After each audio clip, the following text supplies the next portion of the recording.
Between 1966 and 1979, 83 to 98, our country was ruled by military dictators who claimed to be professionals in their own right.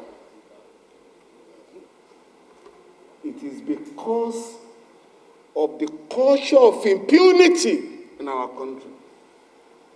In other words, professional bodies have failed to call their members to order, to call their members to account.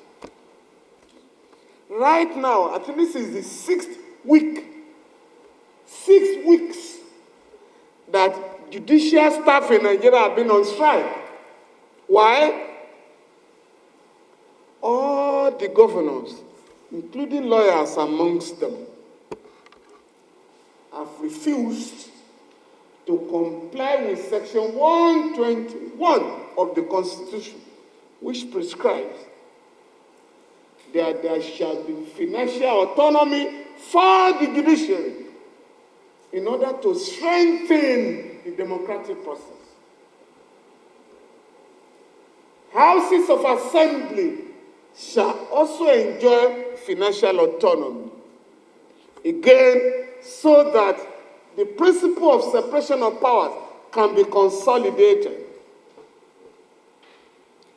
But because of the refusal of governors to comply with the Constitution,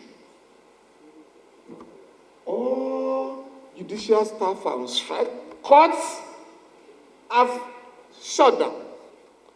All staff of houses of assembly are on strike.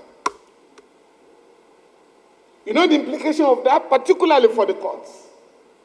People are languishing in custody, cannot have their cases heard. Those who are alleged to have committed offenses cannot be taken to court. And so this kind of development occurs only in a failed state or a banana republic, because it has a lot of implications for courts to shut down.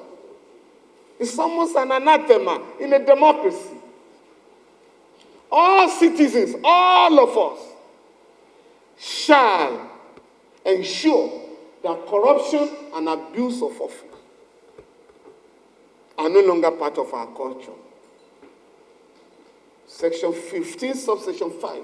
The state, the government of Nigeria, shall abolish corruption and abuse of office.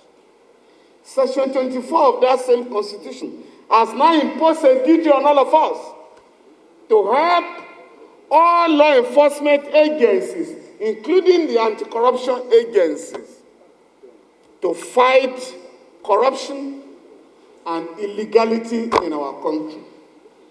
If this duty has been imposed on us, to what extent are we complying with the provisions of the Constitution?